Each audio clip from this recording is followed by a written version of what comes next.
some of these things, maybe. But it was said, make your decision as you deem fit. But my advice is to be careful. And I think at that point, they realized it wasn't as cut and dry as they thought it was. We realized we have a teacher who isn't following the policies.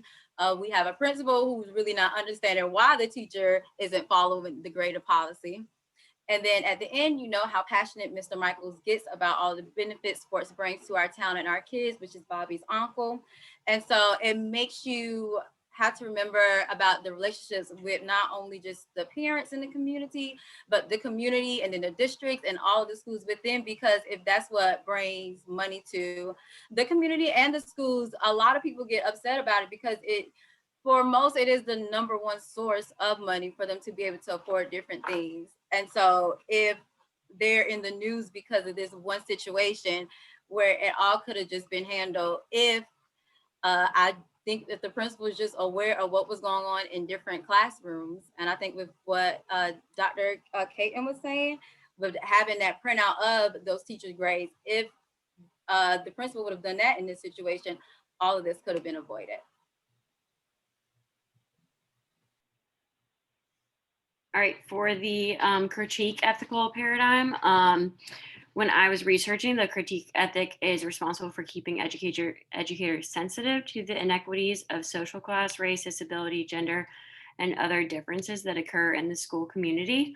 So it was clear that the teacher had corrupt morals to put so much weight on one assignment in order for Bobby to fail the assignment and have to attend summer school. Ultimately, the teacher was trying to use her power by increasing the grading scale.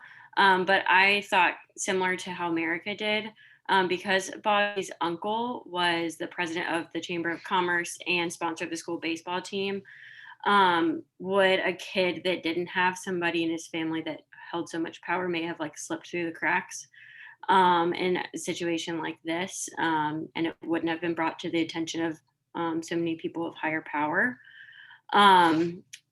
When relating to critical theory, the teacher is not offering the best education for Bobby by failing the student over the one assignment. The offense does not relate to the punishment because this punishment seemed like it was more of a project, not anything that related to critical thinking.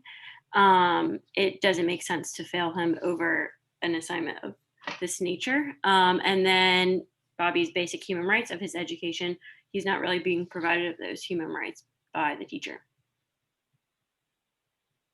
And then for the profession ethical paradigm, in my research, the profession considers the moral aspects unique to the profession and the questions thereof that arrive from educational leaders becoming more aware of their own personal and professional code of ethics. When it came to accountability for student success, the teacher was hindering Bobby's success by failing him over the one assignment. All students should be treated equally. So is every single student being failed for cheating, or is Bobby the first one? That's something that I feel like we would like to know more about. When it comes to moral consequences, it's clearly not moral to fail Bobby over this. There's more of an underlying issue. She is not regarding his needs by failing him over the assignment.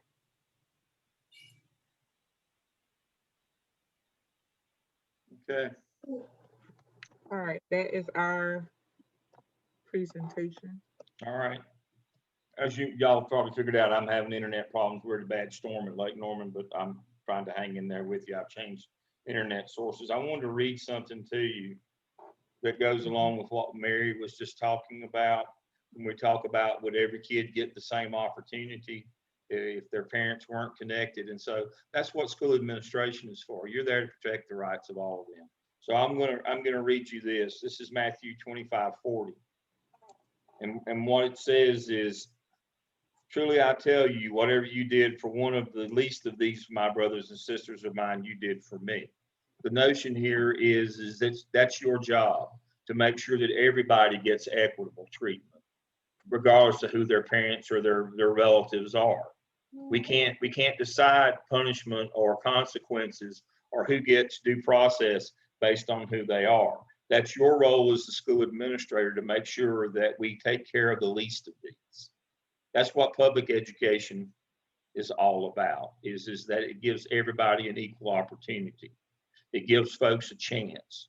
And that's your job to enforce that equitable treatment, and that we can't allow kids to fall through the cracks. That's not acceptable.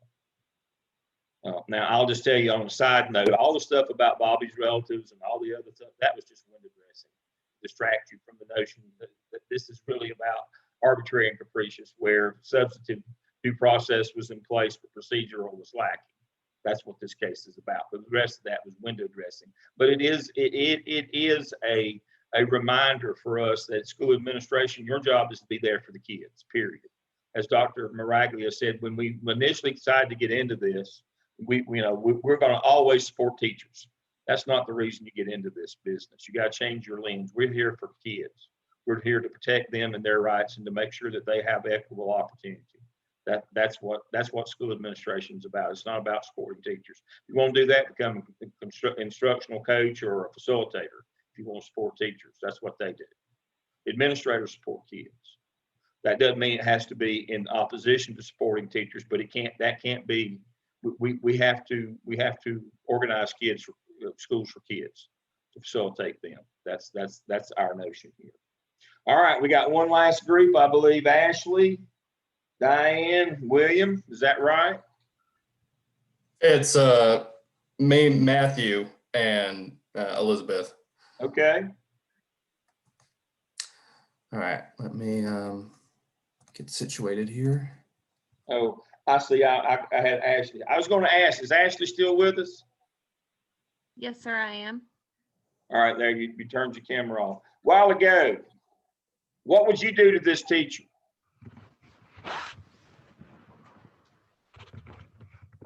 I'm putting you on the spot here. Okay. A while ago, what would I do to this teacher? When y'all were doing your, I guess it was your presentation, when it was mentioned that what I would do, I saw the look on your face. What would you do? I'm just wondering. Well, I really thought that I feel like anytime that you discipline, whether that be as a teacher or whether that be as an administrator, that you really need to back yourself up with the facts. And so that would be going over that policy. Like, here is why you clearly were out of line. And here are the consequences for that. And I mean, whether that's termination and just straight up fire her, or what if that's getting our board involved and doing a review, whether that is, I mean, I've never really heard of write-ups in education, but I know that they exist. Something going in someone's file. But I think that would be grounds for more than just a write-up, because that is really extreme, because she is totally tormenting this child and jeopardizing not just his chance to play baseball, but his education. And that's where it's out of line. So Okay. that's what I would do. All right. Well, thank you for that. I just meant to call on you a while ago, but my internet dropped. I had to get back on. So. That's why I'm turning my camera off, because it's like bleeping. Yeah, I'm on my second internet source already and third different provider. So hopefully we'll get through this. Well, how was that answer? It's great. That's absolutely that is the answer. This is about the teacher, and about, as we, if you think about what we've covered, we talked about due process, that we talked about personnel, and this is really a personnel case. It's about, the heart of it is substantive and procedural due process, arbitrary and capricious, but this is really about personnel. What are you going to do when you have somebody who absolutely defiantly harms a kid and dares you to do anything about it? What are you going to do? And you're right, it requires more than a letter and a file. This speaks to who you are as an administrator. If you want to act on this, what would it take? Now, we all know that if somebody's physically harming a child, that's a no-brainer. We'll do that. Mhm. But is that the only thing that will cause us that will get our attention in terms of treatment of students? I'm going to tell you right now, there's two things that I know. Somebody mentioned grace a while ago. We all need grace, folks. None of us will get in the kingdom of heaven without grace. None of us deserve it. But you cannot, if you don't learn anything else, I'll tell you, I know very little about the school business. I've been in it all my life, but here's two things I can tell you I know. You cannot punish your way to good behavior from kids, nor can you simply reward them to good behavior. You have to be just and equitable. And that's the way you build a culture of teaching and learning and trust and communication in the building. And if you let this slide, if you would let this go by, what would it take to get you to act as principal? I mean, what is your bottom line? And that's what you've got to kind of figure out during your preparation program is what is my floor? What is my ceiling? What is my bottom line? What is my non-negotiable that can't happen in the building where I'm in charge of? What will it take? What will it take? What will I allow or not allow? I've been accused of not allowing stupid things. I'll be the first to tell you, I wouldn't let teachers wear tennis shoes in the high school. But that was just, we were trying to, but that wasn't a line in the sand kind of thing. But it could be something like that. But this is one of those line in the sand kind of thing. And that's why we have it to start out with here. Hopefully it'll get clearer as we go. All right, our last group, kick us off. We're right on time.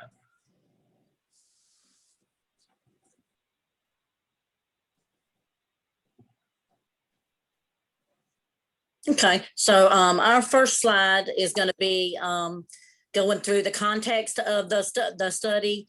The teacher, Jane Barton, found out that Bobby Henson had plagiarized on his social studies project. Bobby admitted that it was true because of time and sports and time management.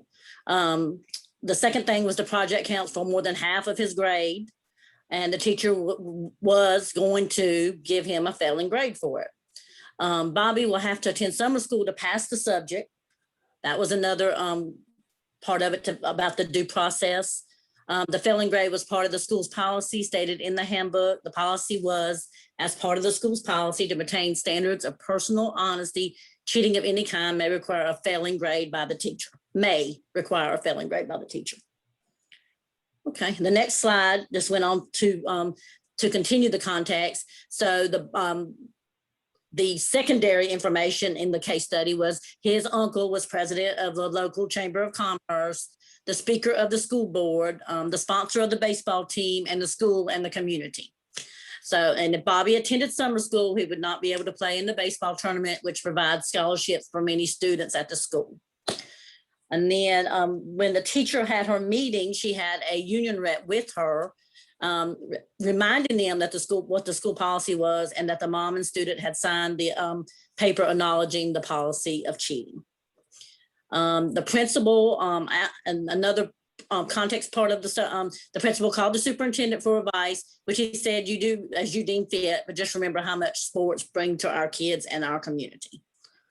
Okay, next. All right, so as we've heard from all the groups, the first thing that we have to consider with this case study is the extent of, and if there is any, due process violations that occurred to Bobby as a result of the policy and the actions of the teacher. And so first, to talk about substantive due process, we know that substantive due process requires the policies and procedures be in and of themselves fair. And so that's kind of the first question that we really need to ask and be able to answer. And it's our opinion, as even Dr. Lamb has said in confirming it, that the grading policy set up by the school does not violate substantive due process because there is obviously a compelling interest for the school to prevent plagiarism and cheating. And that punishment can in some cases be a strict punishment. So we didn't see that there was any substantive due process concerns. And additionally, as we've heard and as we've seen, the language of the policy includes the word may, and therefore there would be no claim to the policy itself being unfair to a student. But there were some procedural due process concerns. Again, what we have to ask ourselves with determining procedural due process concerns is the question, was the policy and actions of the teacher that was carried out, was it carried out in a fair manner? And so this is where certainly were due process concerns. The policy as applied to Bobby definitely violated procedural due process. And while again, the policy is fair on its face, because the assignment was worth more than 50% of the student's grade, failing just one assignment would effectively have Bobby fail the entire course. And so consequently, Bobby was going to have to attend summer school, while other students who cheated on just maybe one assignment, maybe in another class, they would not be subjected to that same consequence. And so that's where the procedural due process concerns lie, is the fact that his consequence for cheating on this one particular assignment would be different than another student in another class cheating on an assignment. All right, and as we've heard, there are really two main standards of conduct that we need to think about in this case. First being the arbitrary conduct. And arbitrary conduct is when a school administrator is selective or inconsistent in enforcing the rules and consequences for different students. And we would see arbitrary conduct in this case if, and I don't know why I said Principal Higgins, that's not his name, it's Principal Davidson. We would see arbitrary conduct from the principal if he was not to apply the code of conduct against Bobby. If that was not part of the actions that he was to take, then that would certainly be arbitrary. But it's also, again, as people have brought up, it's important to note that even though Bobby's uncle serves as president of the Chamber of Commerce, has all this status, has all this voice and power in the community, again, this should not have any effect on the administration of the consequence. And that has to be clear and addressed as part of the principal's decision-making. However, Bobby will suffer more severe effects of the consequences than other students who cheated on a single assignment, because again, a single failure is going to result in having him have to take summer school, missing his baseball tournaments, and as we'll see here, it kind of just leads to a domino effect of consequences that can come about. And the second standard of conduct, the capricious conduct, we would see when a school administrator assigns more consequences than is allowable for a specific infraction. And so in this particular case, it would be capricious. Again, sorry for writing Principal Higgins there. I don't know where that name come from, but it would be capricious for the principal to add consequences to Bobby that are not applied to other students who would be in a similar situation of being caught cheating.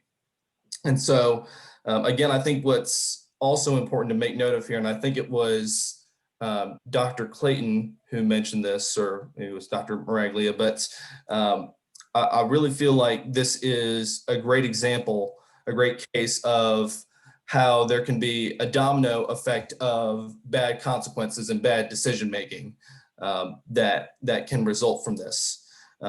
So that's where I think some capricious actions could be taken if the first proper course of action was not taken. All right, so in thinking about now the course of actions that the principal should take, I really think there are two main questions that the principal needs to address.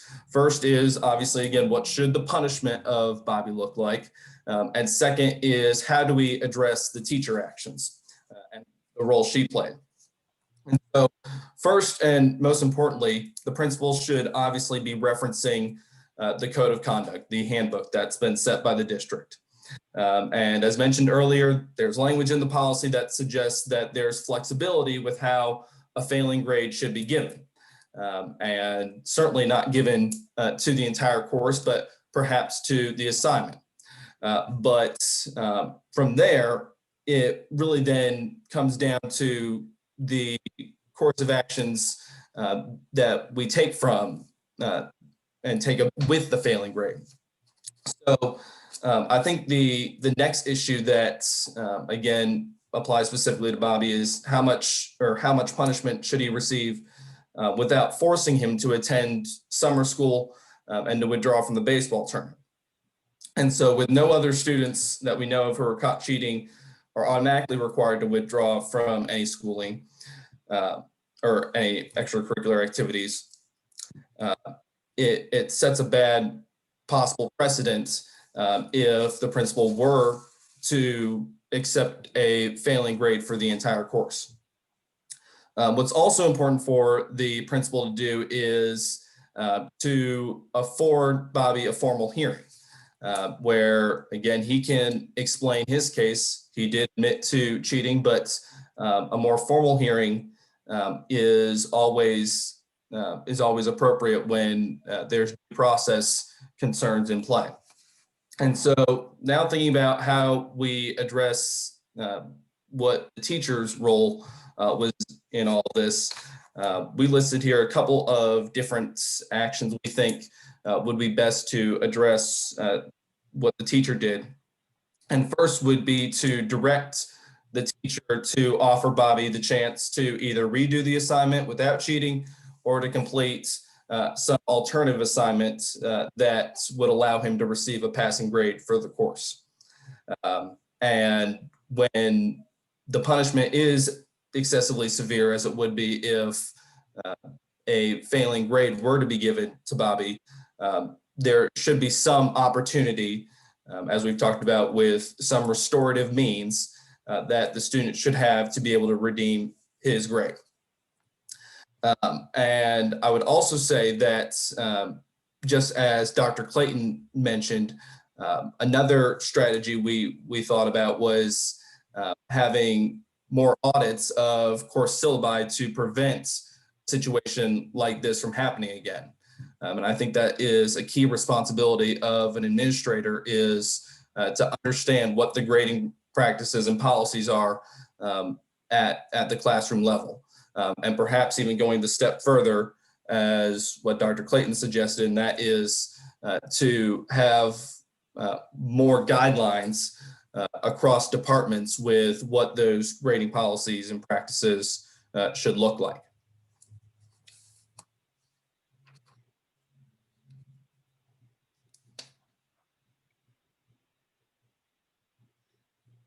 Matthew, we can't hear you.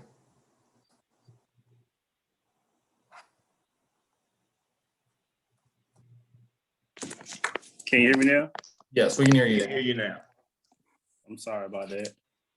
All right, so the justice, the fairness and equality and justice, or fairness, equality, and justice. We feel that the grade policy was not fair.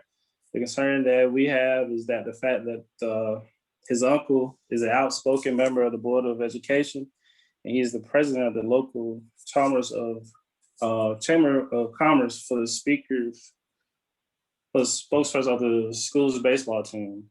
The arbitrary and caprice, the Bobby, had the tendency to abuse the process of power.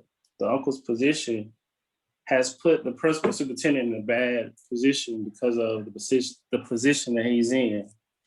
So as under care, the loyalty and trust, we think that Bobby's actions may have broken the trust he and the teacher may have had. We feel that Bobby should get a second chance to earn that back. The concerns and connections, the connection is that Bobby's uncle is a well-known member in the community, and Bobby may have been labeled at the start of the class with the teacher. The concern is that this assignment was given years ago to his brother.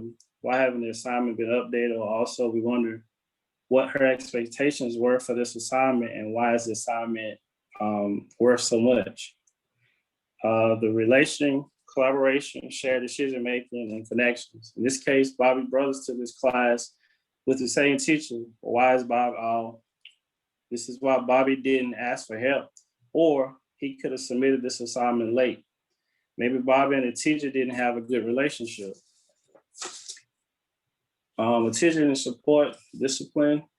this situation has the attention of the principal and the superintendent. The superintendent has said that they will support whatever decision the principal will make. And we also know that this decision the principal made in regard to Bobby's discipline may affect their baseball programs and maybe items the school may need in the future. The superintendent also said, as the chief executive of the school, you make your decision as you deem fit. But my advice is to be careful. The critique, the corrupt more in power. We think that Bobby may have thought he could get away with cheating because of the position his uncle was in. Also, Bobby may have also thought that the teacher would not have remembered his brother's assignment. For the social class, the incident, offense types, and action types, the incident and offense in the case would be that Bobby cheated on the assignment. The action is that the action in this is that the teacher is wanting to fail Bobby, and they have the assignment kind of fit themselves a grade. And for the human rights, it's the fact where all students have the right to fact is free appreciation, public education, and the profession is the accountability for the students' academic and social success. We fully agree that Bobby should be held accountable for his actions towards his academics. There could have been many other options, and Bobby could have taken a different approach towards the assignment. He could have asked for help. He could have also have asked to turn the assignment in late. But more personal and self-awareness and negative reflection. So for the reflection practice, the school needs to look back at the code of ethics and do they really think this is ethical? Consider and evaluate the potential morals and legal consequences of decision making. This should make Bobby feel bad and embarrass him also. Bobby's parents and uncle could look at a lawyer, look to get a lawyer to fight this code of ethics if he fails a class, and this goes on his transcript. So that would be something for life. And the best interest of student, at the end of the day, we want all the students to be successful. And we feel that Bobby knows and was upfront about his cheating, and that he should be given a second chance to prove himself again.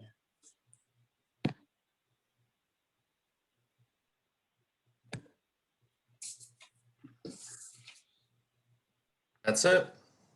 Okay. All right, before we go to our resident principals to wrap us up tonight, I want to point out two things quickly. Zero tolerance policy is very clear. If you exclude a kid for the year or fail a kid for the year, even if you give them an alternative placement like an alternative school or summer school, that still doesn't change it from being zero tolerance expulsion, which is illegal. Let's make sure we understand that. It's kind of like we can't tell you you get this big punishment, but then we offer you this smaller punishment, and no, that's so that you'll accept that.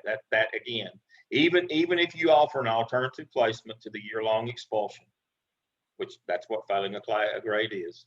Even if you offer an alternative placement or an alternative to that, like summer school, and it says specifically those two things, still doesn't change the fact that it's an illegal zero tolerance expulsion. All right, and then the other is reasonable person standard. It used to be known in common law, British common law or English common law as a reasonable man standard, but it's been updated to the reasonable person standard. So when you go to court over a negligence or a malpractice claim, again, misfeasance, nonfeasance, malfeasance, when you go in, they're going to adjudicate you under what would a reasonable person believe or understand. And a reasonable person would understand that you can't put a kid out of school for a year for cheating on basically a throwaway class assignment that's worth less than 1 point on the yearly grade according to the policy of the district. So, you're walking in, you've got no chance to win that. No reasonable person's going to go along with that. They don't have to know any of the background or facts of the case. This one is designed to be so unreasonable that it's not like she counted 20% or 17, or She counted it so much that it was completely unreasonable. A reasonable person would say that can't be right. They don't have to know anything about your grading policy or about school. All they ever had to do was just be able to drive by one. Like if they drove by, if they're confident to drive by a school, a reasonable person would say, this is way too over the top. And that's why this case is presented this way. It's this, the facts of the case, the incidentals are just to kind of confuse you in your first case out. But the fact of the case that something this egregious is not debatable. It's not a clear, it's not a let's think on this kind of thing. This one was so egregious. And what you did to a kid was deny him his educational opportunity for a whole year over a minor infraction. But again, we go back to that notion is if you'll let this slide, what would be your bottom line as a school administrator if you would allow a kid to be treated this way in your building? What would you stop if you wouldn't stop this? Now, you don't have to agree with me, but I would want this teacher out of my building. I just would. Because what keeps them from doing something worse next time? You know, I hate the term, but what keeps them from going postal next time? Next time she does something to physically harm a child.